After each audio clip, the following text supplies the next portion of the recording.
اللہ رب العالمین والعاقبۃ للمتقین والصلاة والسلام علی سید الانبیاء والمرسلین وعلى آلہ واصحابہ الطیبین الطاہرین اما بعد فاعوذ باللہ من الشیطان الرجیم بسم اللہ الرحمن الرحیم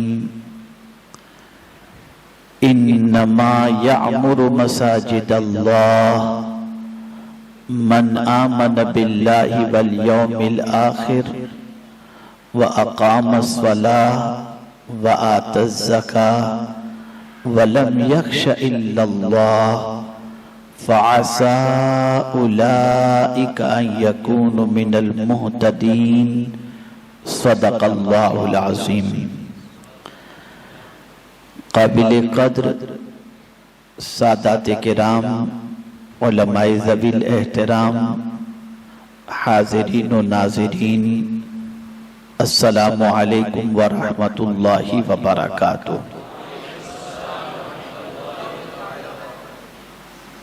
جس طریقے سے میں پڑھاؤں عقیدت و محبت میں ڈوب کر، اسی طریقے سے درود و سلام کا نذرانہ پیش کریں۔ الصلاۃ والسلام علیک یا رسول اللہ، الصلاۃ والسلام علیک یا حبیب اللہ، الصلاۃ والسلام علیک یا نبی اللہ، الصلاۃ والسلام علیک یا نور اللہ، وعلی آلک واصحابک یا حبیب اللہ، صلی اللہ تعالی علیہ وسلم۔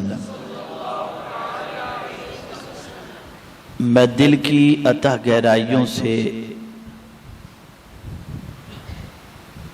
مسجد کے لیے زمین ڈونیٹ کرنے والے اور تعمیر مسجد میں حصہ لینے والے اور جملہ اہل محلہ کو، اہل گلبرگہ شریف کو مبارکباد پیش کرتا ہوں اور دعا کرتا ہوں کہ اللہ تعالیٰ اس مسجد فیضان یوسف کو بندہ نواز گیس و دراز رحمت اللہ تعالی علیہ کے فیوز کا چشمہ بنائے، اور جو مشن بندہ نواز گیس و دراز رحمت اللہ تعالی علیہ کا تھا، اس مشن کا کام یہاں سے فروغ پائے، اور لوگ اس مسجد میں آنے کے بعد جہاں بندگی رب سے بارگاہ سمدیت میں نذرانہ عقیدت پیش کریں، وہیں پر اپنے دل کو تعلیمات نبویہ صلی اللہ علیہ وسلم سے منور و مجلہ فرمائیں۔ مسجد کے حوالے سے چند ضروری باتیں میں آپ کے گوش گزار کر دوں۔ شومی قسمت کہ ہم نے ہر چیز کو فارمولیٹی کے طور پر لے لیا، نتیجتاً جو اس کے فوائد ہمیں نصیب ہونے چاہیے وہ فوائد نصیب نہیں ہو رہے، مقصد سے بالکل بے خبر ہیں، نماز پڑھ کر کے بے حیائی کر رہے ہیں۔ وجہ یہ ہے کہ مقصد نماز کو ہم نہیں یاد رکھے۔ روزہ رکھنے کے بعد، ماہ رمضان گزر جانے کے بعد زندگی میں کوئی انقلاب نہیں آ رہا، اس لیے کہ روزے کے مقصد کو ہم نے فراموش کر دیا۔ حج کرنے کے بعد زندگی میں تبدیلی پیدا ہونی چاہیے، وہ نہیں ہو پا رہی، اس کی وجہ بھی یہی ہے کہ حج کے مقصد کو ہم نے فراموش کر دیا۔ ایسے ہی اللہ کے گھر کی اہمیت اور اللہ کے گھر کے مقام اور مرتبے کو اور اس کی تعمیر کے مقصد کو بھی ہم نے فراموش کر دیا۔ نتیجتاً مسجد میں جا کر کے بھی انسان کی روح کو الا ماشاءاللہ تسکین کی وہ دولت نصیب نہیں ہوتی جس دولت کا وہ متمنی ہے۔ آئیے میں آپ کو مسجد کے حوالے سے تھوڑا سا سمجھاؤں۔ قرآن مقدس میں رب قدیر جل جلالہ نے فرمایا انما یعمر مساجد اللہ من آمن باللہ والیوم الآخر۔ اللہ کے گھروں کو وہی آباد کرتے ہیں جو صاحب ایمان ہیں اور یوم آخرت پر جو ایمان رکھتے ہیں۔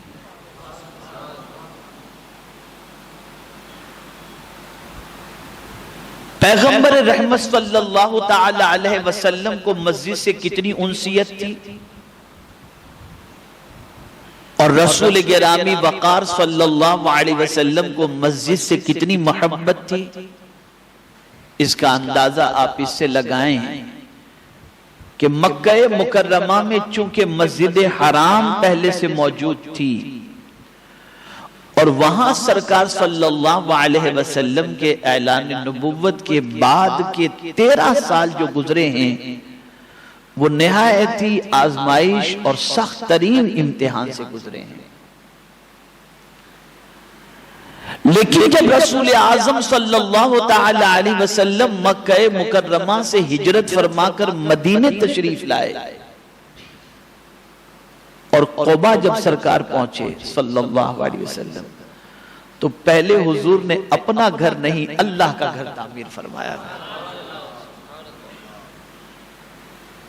اور اس گھر کے حوالے سے قرآن نے فرمایا لَمَسْجِدٌ أُسِّسَ عَلَى التَّقْوَى مِنْ أَوَّلِ يَوْمٍ أَحَقُّ أَن تَقُومَ فِيهِ رِجَالٌ يُحِبُّونَ أَن يَتَطَّهَّرُوا وَاللَّهُ يُحِبُّ الْمُطَّهِّرِينَ۔ یہ پہلی مسجد مدینے میں سرکار صلی اللہ علیہ وسلم نے مسجد قباء کے نام سے تعمیر فرمائی، اور آپ کو یہ جان کر حیرت ہوگی کہ اس مسجد کی بنیاد بھی حضور صلی اللہ علیہ وسلم نے رکھی، اور اینٹ اور پتھر اور گارا اور سب لے کر اس کی تعمیر کرنے والے جو لوگ تھے وہ اللہ کے اتنے پسندیدہ لوگ تھے، اللہ کے اتنے مقرب بندے تھے کہ قرآن نے ان کی تعریف بیان فرمائی اور ان کی شان بیان فرمائی۔ تو سرکار صلی اللہ علیہ وسلم قباء تشریف لائے تو قباء میں مسجد تعمیر فرمائی، اور پھر رسول اعظم صلی اللہ علیہ وسلم 3 دن کے قیام کے بعد مدینے تشریف لائے۔ قباء مدینہ منورہ اس زمانے میں، آج تو مدینہ منورہ ہی میں قباء آ چکا ہے، اس زمانے میں تھوڑے سے فاصلے پر محسوس کیا جاتا تھا۔ وہاں سے سرکار صلی اللہ علیہ وسلم مدینے آئے، اور جہاں اونٹنی بیٹھی وہاں حضور صلی اللہ علیہ وسلم نے مسجد نبوی شریف کی بنیاد کا پلان بنایا ہے۔ تو یہاں بھی آ کر سرکار صلی اللہ علیہ وسلم نے مسجد ہی کی بنیاد رکھی، اور مزاج دیا رسول اعظم صلی اللہ تعالی علیہ وسلم نے کہ تم جہاں کہیں بھی جاؤ سب سے پہلے اللہ کے گھر کی فکر کرو، تم اللہ کے گھر کو بناؤ، اللہ تمہارے لئے جنت میں محل عطا فرما دے۔ یہ مزاج حضور صلی اللہ علیہ وسلم نے عطا فرمایا۔ میرے پیارے آقا صلی اللہ تعالی علیہ وسلم کے پیارے دیوانوں، اللہ نے مسجد کو یوں تو اگر دیکھا جائے تو ساری کائنات کا خالق اللہ ہے، اللہ خالق کل شیء، ہر چیز کا پیدا کرنے والا اللہ ہے، زمین و آسمان کوئی چیز ایسی نہیں جس کا خالق وہ نہ ہو، لیکن چند چیزیں ایسی ہیں جس کی طرف اللہ نے اپنے آپ کو منسوب کیا، جیسے حضور صلی اللہ علیہ وسلم کے حوالے سے فلا وربک، تیرے رب کی قسم، میں رب تو سب کا ہوں میرے محبوب، لیکن تیرا رب ہونا تیرا رب ہونا ہے، تو تیرے رب کی قسم فرمایا۔ ایسی ہی مسجد کو بھی اللہ عز و جل نے اپنی طرف منسوب فرمایا کہ یہ اللہ کا گھر ہے، وہ گھر سے بے نیاز ہے، وہ گھر سے پاک ہے، لیکن پھر بھی مسجد کو اپنا گھر بتا کر کے پروردگار جل جلالہ نے مسجد کی نسبت اپنی طرف کر کے پروردگار جل جلالہ نے یہ واضح فرما دیا کہ یہ میرا گھر ہے، اور جو میرے گھر آتا ہے میں اس کی مہمانی کیا کرتا ہوں، میں اس کی مہمانی کیا کرتا ہوں۔ اے رسول گرامی وقار صلی اللہ تعالی علیہ وسلم کے پیارے دیوانوں، بہت غور سے آپ جس آیے کریمہ کی تلاوت کا میں نے شرف حاصل کیا اس سے متعلق سماعت فرمائیں۔ ایمان کی کچھ نشانیاں ہیں، مومن کی کچھ نشانیاں ہیں جس سے مومن پہچانا جاتا ہے۔ ہمارا آپ کا اپنے آپ کو مومن کہنا یہ پھر بھی اپنے آپ کا کہنا ہوگا، لیکن قرآن نے جو مومن کی علامت بتائی ہے، اگر وہ علامت ہماری زندگی میں پائی جاتی ہے تو دنیا کچھ بھی کہے قرآن کی روشنی میں ہم مومن کہلائیں گے۔ تو اب قرآن نے کیا کہا؟ جس طریقے سے قرآن نے ایک مقام پر فرمایا مومن کے حوالے سے انما المؤمنون اخوہ، سارے مومن آپس میں بھائی بھائی ہیں، ایسے ہی پروردگار جل جلالہ نے مومن کو ایک جگہ اجاگر کیا کہ مومن کون ہیں؟ انما المؤمنون الذین اذا ذکر اللہ وجلت قلوبہم وَإِذَا تُلِيَتْ عَلَيْهِمْ آيَاتُهُ زَادَتْهُمْ ایمانا۔ مومن وہی ہے کہ جب اس کے سامنے اللہ یاد کیا جائے تو اس کا دل لرزنے لگتا ہے، یہ مومن کو اجاگر کیا۔ ایسے ہی اللہ نے ارشاد فرمایا انما یعمر مساجد اللہ من آمن باللہ والیوم الآخر۔ اللہ اکبر۔ مومن کی ایک پہچان یہ بھی بتائی کہ مومن وہی ہے اللہ پر اور یوم آخرت پر ایمان لانے والا کیا کرتا ہے؟ اس کی شان قرآن بیان کرتا ہے کہ وہ اللہ کے گھروں کو آباد کرتا ہے، اللہ کے گھروں کو آباد کرتا ہے۔ مومن کی پوزیشن یہ ہوتی ہے کہ مومن اللہ کے گھر کو ویران نہیں کرتا، اللہ کے گھر کو آباد کرتا ہے۔ اب یہ آیے کریمہ کا شان نزول کیا ہے؟ تو میرے پیارے آقا صلی اللہ تعالی علیہ وسلم کے پیارے دیوانوں، غزوہ بدر کے اندر رسول اعظم صلی اللہ علیہ وسلم کے چچا حضرت عباس، جو ابھی آغوش اسلام میں قدم نہیں رکھے تھے اور کفار قریش کی طرف سے میدان بدر میں وہ آئے تھے، گرفتار کر لیے گئے۔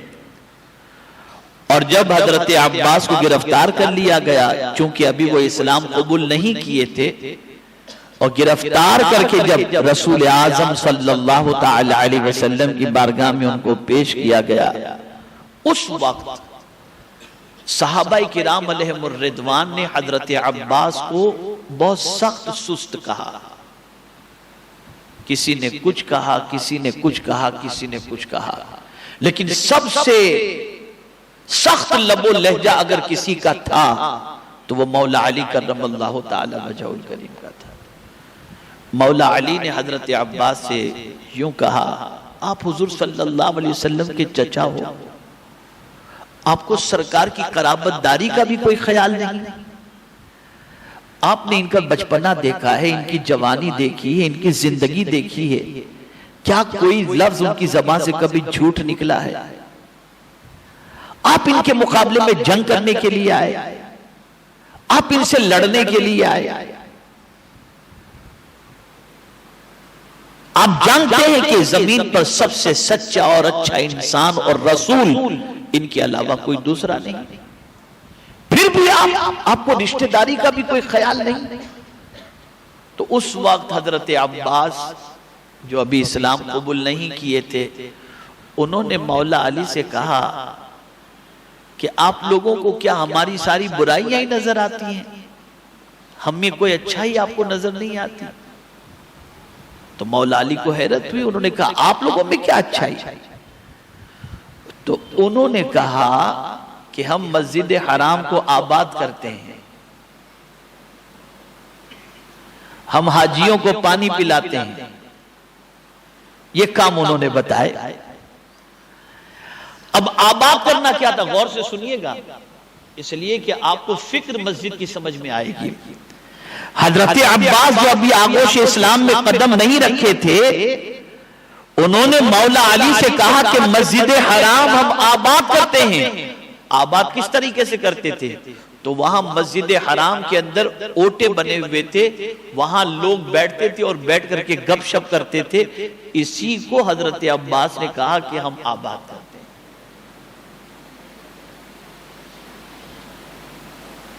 قرآن نے فوراً آیے کریمہ قرآن مقدس کی نازل ہوئی کہ تم جس چیز کو آباد کرنا کہتے ہو وہ آباد کرنا نہیں ہے، آباد کرنا یہ ہے کہ اللہ کے گھر کے اندر تم نماز قائم کرو۔ اور کوئی مشرک اللہ کے گھر کو آباد نہیں کرتا، اللہ کا گھر آباد کرتا ہے تو ایمان والا آباد کرتا ہے، آخرت پر بھروسہ رکھنے والا اور یقین رکھنے والا آباد کرتا ہے۔ اس وقت یہ آیے کریمہ نازل ہوئی۔ میرے پیارے آقا صلی اللہ تعالی علیہ وسلم کے پیارے دیوانوں، یہیں سے یہ مزاج ملا کہ جو صاحب ایمان ہو اور یوم آخرت پر یقین رکھتا ہے، وہ مسجد میں بندگی کرنے کے لیے آتا ہے، دنیا کی باتیں کرنے کے لیے نہیں آتا۔ اور فرمایا گیا مسجد میں دنیا کی باتیں کرنا بالکل اس طرح ہے کہ لکڑی کو جس طرح سے آگ جلا ڈالتی ہے، ایسے ہی دنیا کی بات اگر کوئی مسجد میں کرے تو اس کی نیکیاں یہ باتیں جلا دیا کرتی ہیں۔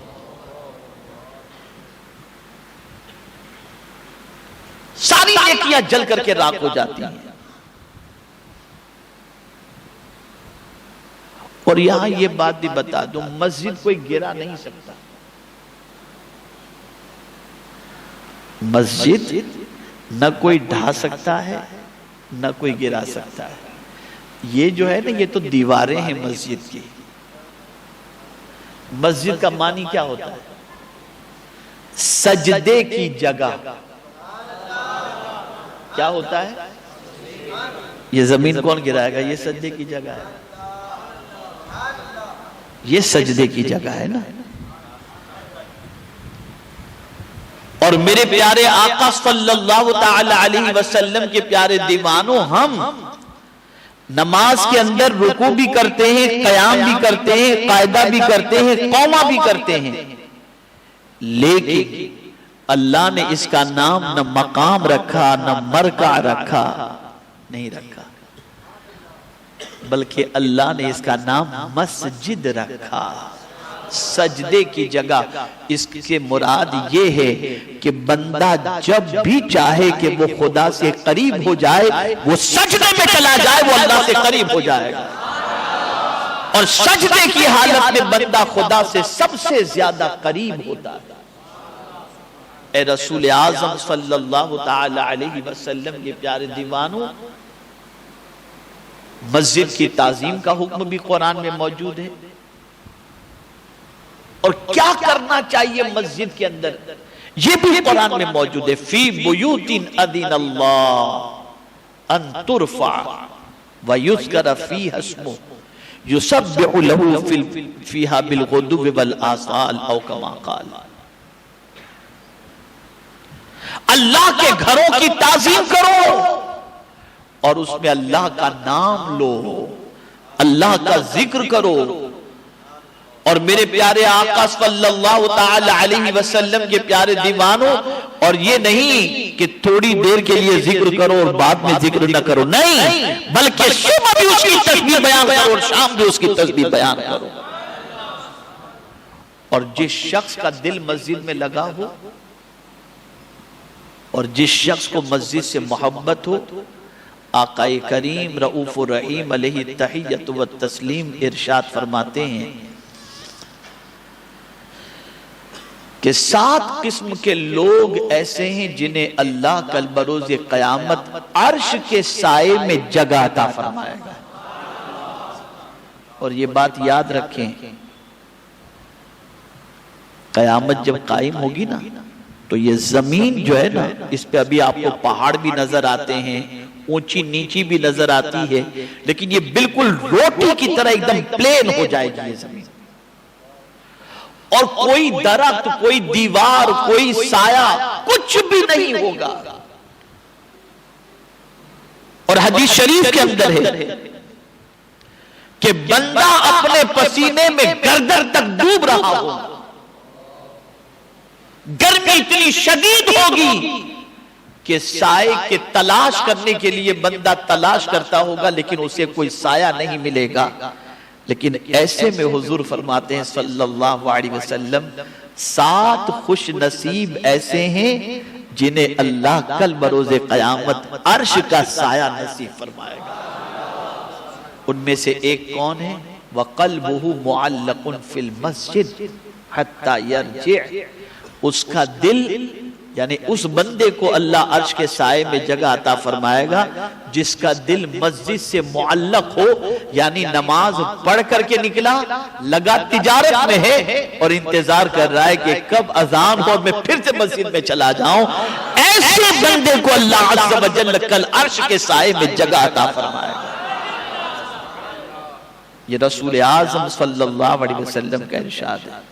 ایک اور مقام پر حضور صلی اللہ علیہ وسلم نے فرمایا وَالْمَاشِي إِلَى الْمَسَاجِدِ فِي الظُّلَمِ، تاریکی میں مسجد کی طرف پیدل جانے والا، اندھیرے میں جو مسجد کی طرف پیدل جاتا ہے، سرکار صلی اللہ علیہ وسلم فرماتے اللہ اسے بھی کل بروز قیامت عرش کے سائے میں جگہ عطا فرمائے۔ ایک صحابی جن کا گھر مسجد سے کافی ڈسٹینس پر تھا اور مسجد کے قریب، مسجد نبوی کے قریب جو ہے ایک جگہ مل رہی تھی، انہوں نے سوچا کہ میں وہ مکان بیچ کر کے مسجد نبوی شریف کے قریب آ جاؤں۔ سرکار صلی اللہ علیہ وسلم کو اطلاع ملی، ارشاد فرمایا نہ بیچو،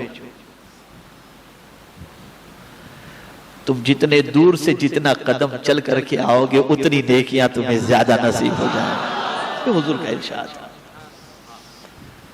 جو قریب تھے اور قریب جن کا گھر تھا ان کو آنا چاہیے، وہ تو آتے ہی تھے، لیکن صحابہ کی سوچ دیکھیے کہ وہ مسجد سے قریب گھر تلاش کرتے تھے، جگہ تلاش کرتے تھے تاکہ زیادہ سے زیادہ مسجد میں ان کی آمد و رفت ہوتی رہے۔ میرے پیارے آقا صلی اللہ تعالی علیہ وسلم کے پیارے دیوانوں، مسجد کا معاملہ یہ بھی ہے کہ آپ مسجد میں آئے تو آپ کا دل بھی صاف ہونا چاہیے اور آپ کا بدن بھی صاف اور آپ کے کپڑے بھی صاف ہونے چاہیے۔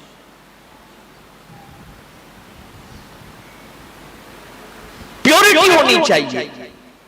وَأَقِيمُوا وُجُوهَكُمْ عِنْدَ كُلِّ مَسْجِدٍ وَادْعُوهُ مُخْلِصِينَ لَهُ الدِّينَ، آپ کی نیت پاک ہو،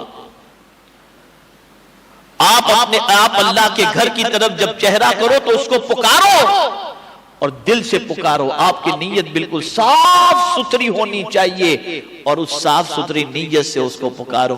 لیکن ساتھ ہی ساتھ یہ نہیں کہ آپ من کے اجلے ہو اور کپڑے آپ کے گندے ہوں، شادی بیاہ میں اچھے کپڑے پہن کے جاؤ، مسجد میں جو بھی کپڑا پھٹا پرانا ہے پہن کے چلے جاؤ، نہیں، قرآن کہتا ہے خُذُوا زِینَتَکُمْ عِنْدَ كُلِّ مَسْجِدٍ،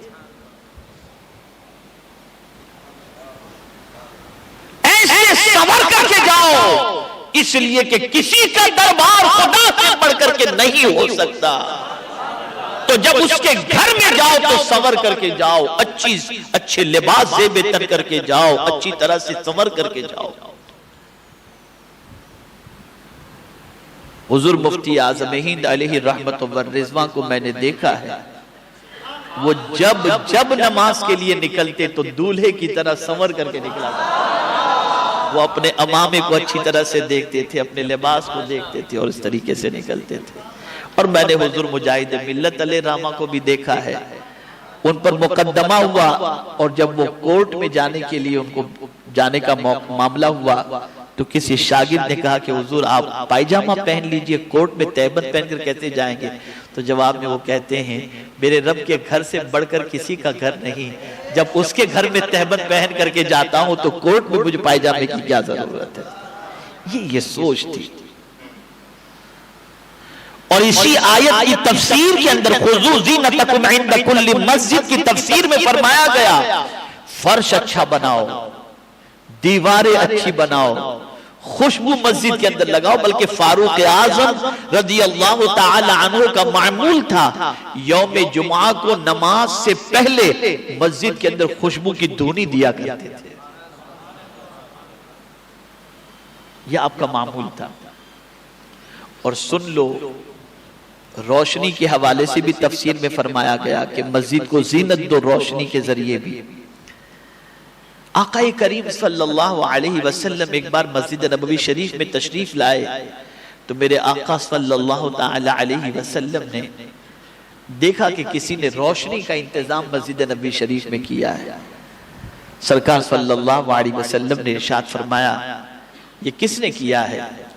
تو جس نے کیا تھا ان کا نام بتایا گیا تو آقا کریم صلی اللہ علیہ وسلم نے فرمایا اگر میری کوئی بیٹی بن بیاہی ہوتی تو میں اس کے عقد میں دے دیتا۔ اتنے حضور خوش ہوئے، آپ سوچئے۔ ہم نے اس جگہ کو سمجھا کیا ہے؟ آقا کریم صلی اللہ علیہ وسلم ارشاد فرماتے ہیں روئے زمین کی سب سے بہترین جگہ مسجد ہے اور سب سے بری جگہ بازار ہے۔ اعلیٰ حضرت عظیم البرکت امام عشق و محبت سے کسی نے پوچھا کہ مسجد میں دنیا کی باتیں کرنا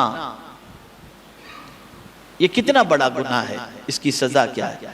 اعلیٰ حضرت عظیم البرکت امام عشق و محبت فرماتے ہیں مسجد میں دنیا کی باتیں کرنا گویا اپنی قبر میں آگ کا انتظام کرنے کے برابر ہے۔ اندازہ لگائیں آپ، یہ اللہ کے گھر کا معاملہ ہے۔ اور اسی لیے یاد رکھیں کہ مسجد میں جب آئیں عبادت کی غرض سے آئیں، اور جب آپ عبادت کر لیں پھر مسجد میں نہ رکیں، آپ فوراً مسجد سے چلے جائیں، اس لیے کہ جمعہ سے بڑھ کر تو کوئی دوسرا بڑا دن نہیں ہو سکتا۔ سید الایام یوم جمعہ، لیکن قرآن کہتا ہے اذا قضیت الصلاۃ فانتشروا فی الارض وابتغوا من فضل اللہ، جب تم نماز ادا کر لو تو اللہ کی زمین پر پھیل جاؤ اور پھر اللہ کا فضل تلاش کرو۔ یعنی قرآن خود نماز ادا کرنے کے بعد مسجد سے نکلنے کا حکم دے رہا ہے کہ اب باہر جاؤ تجارت کرو، اس لیے کہ تم نے نماز ادا کر لی۔ اب یہ نہیں کہ ساری پنچات، ساری باتیں، سارا پلان مسجد کے کونے میں بیٹھ کے ہم کر رہے ہیں۔ مسجد صرف اور صرف عبادت کے لیے ہے، اور آپ نہیں جانتے جتنے قدم مسجد کی طرف آدمی چل کر کے آتا ہے وہ زمین کا ذرہ ذرہ اس مسجد میں آنے والے کے لیے قیامت میں گواہی دے گا۔ اور اللہ والوں کا حال تو یہ ہوتا کہ جس زمین پر چل کر کے وہ مسجد جایا کرتے تھے ان اللہ والوں کی تعظیم زمین بھی کرتی تھی اور جانور بھی کیا کرتے تھے۔ ایک بزرگ تھے جو مسجد میں نماز کے لیے جایا آیا کرتے تھے، جس راستے سے وہ گزرتے تھے اس راستے پہ کبھی جانور پلیدی نہیں کرتا تھا۔ ایک مرتبہ جانور کی نجاست کسی نے اس راستے پر دیکھ لی تو برجستہ کہا کیا فلاں کا انتقال ہو گیا ہے؟ اس لیے کہ وہ اسی راستے سے گزر کر مسجد میں آتے تھے تو جانور یہاں نجاست نہیں کرتا تھا، اس لیے کہ یہ اللہ والے کے لیے مسجد کا راستہ تھا۔ یہ مسجد۔ اب ایک بات اور سماعت فرما لیں، جو شخص مسجد کے قریب رہ کر مسجد کو آباد نہیں کرتا، مسجد کی دیواریں اس کے لیے بد دعا کرتی ہیں اور یہ کہتی ہیں اے اللہ اس نے تیرے گھر کو ویران رکھا تو اس کے گھر کو ویران رکھا، اور جو مسجد کو آباد کرے تو مسجد کی دیواریں اللہ کی بارگاہ میں دعا کرتی ہیں اے اللہ اس نے تیرے گھر کو آباد رکھا تو اس کے گھر کو آباد۔ پھر یہاں میں بتا دوں، سونے کے لیے مسجد نہیں ہے، کھانے کے لیے مسجد نہیں ہے، اخبار پڑھنے کے لیے مسجد نہیں ہے، چولہا جلا کر کے کھانا کھلانے کے لیے مسجد نہیں ہے۔ یہ جو کئی دنوں تک مسجد میں آ کر کے لوگ رک جاتے ہیں اور پھر اوندھے پڑے ہوتے ہیں اور پھر تھوڑی دیر ذکر و اذکار اور تھوڑی باتیں ہوئی، پھر گیس بھی جل رہا ہے، چولہا بھی جل رہا ہے، کھانا بھی پک رہا ہے، تبلیغ بھی ہو رہی ہے، اخبار بھی پڑھے جا رہے ہیں، یہ سب چیزیں مسجد میں نہیں، مسجد صرف اور صرف اللہ کی بندگی کے لیے ہے۔ اور یہ بات یاد رکھو، آج اگر میں یہ کہوں گا تو غلط بات نہیں ہوگی، یہ بالکل فیکٹ ہے۔ اب یہ آخری بات آپ ذہن کے اندر دل کے اندر بٹھا کر کے اٹھیں، سچ بتانا، بالکل سچ بتانا۔ آج یہ پوزیشن ہے نا، آدمی مسجد میں کب جاتا ہے جمعہ کو؟